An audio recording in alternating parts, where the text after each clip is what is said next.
Don't see very dry. Very dry stroke. Okay, then you sketch out dry, but still whatever. got ink. Sometimes and myself very dry, no ink come out. Okay, this one, and the house on top, whatever. So you just.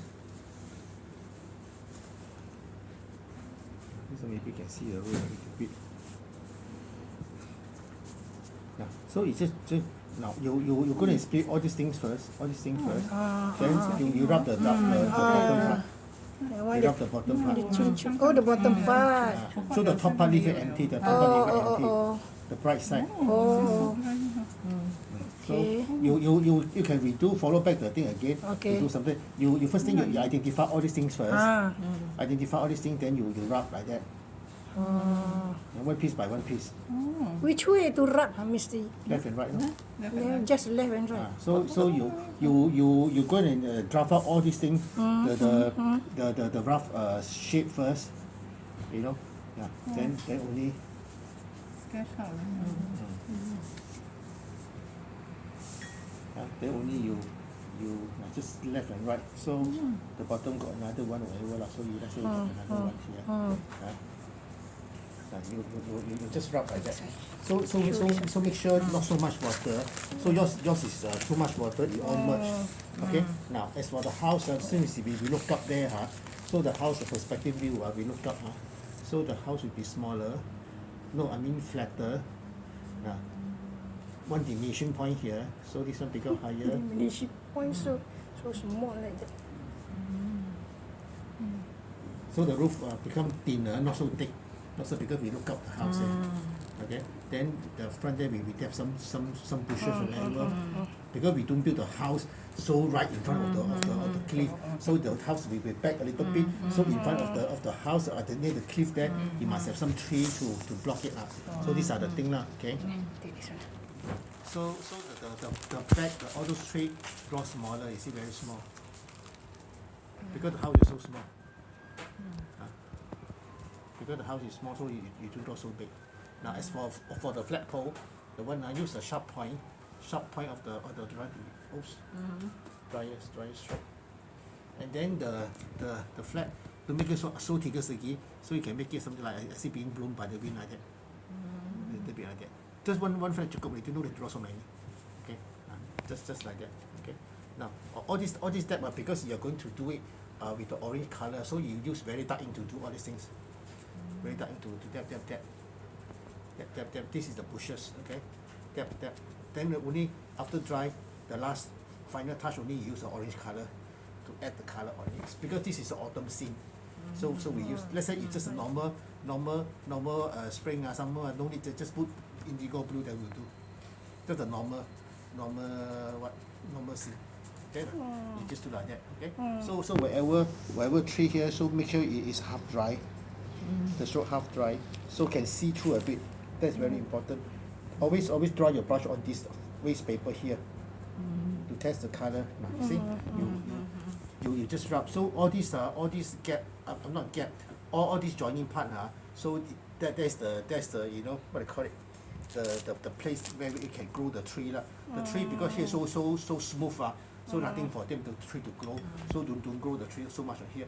But normally we grow the tree at all this joint here. The chala there lah, you know. Okay. So of course the top one also you will have some. So take very dark ink to do. Since you want to add the orange colors, use very dark ink to do. See, my brush is flat like that. So you just tap. So this one looks like bushes, the shape of the bushes like that. So the tree to make it so big, because the house is so small only. If the house is very big, then this seat is not very far, it's quite near. So we want to look up the scene there, you know. So draw the house smaller. Then wherever let's say there's another mountain at the back. Then this one we can use lighter ink to draw the mountain at the back. This one. Mountain at the back. Okay. So first thing of the when you do landscape, you sketch out how many mountains you want first. The layering one by one. After that you just rub. This is front, this is back. So this one have to dip inside like that. Okay. So you rub here. So this one you just rub. So this is the center one. You just do left and right. Center one is here. Look at the center. That's why you do left and right.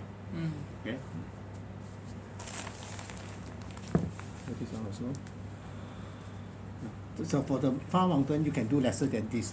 This one you can do more chun. This one is very dry ink. Half dry. 有些 Too dry also 没 cannot. 有，我们学这个是没有学。 Too dry also you cannot draw. Now half dry. Oh okay. So now this is the mountain at the back. Now since because we look up so the mountain will draw so big because the mountain is like that. You see the top part. So this is more the look up view. This one the mountain is a bit flat and not the tall mountain kind of thing. Because we stand from here we look up. That's why the house is like that. One side small, one side big, because the diminishing point. Remember, the one diminishing point on the left hand side. So this part is thicker, this part is thinner, and then the line go like that. Okay, now I feel like that. So you just have to identify, and then you just draft out all the skeleton first. You know how many mountain, all these things. Then after that you just follow this one and rub. But when you rub, you must rub until the end. But don't go beyond. Don't go over it. Okay. So you just rub. So one piece by one piece. Okay. So you have to identify one piece by one piece. Then you won't get confused and get lost. Lost in the sense that you know what to do already. You know? So this one don't do so much because there's a gap here. This do not go back already. So later we can continue from here. This one looks the other gap, you know. No, actually there's a gap here, but in between the two mountains. So you go here. Sometimes this sort of thing you don't need to tell the whole story. People will know. Okay. So you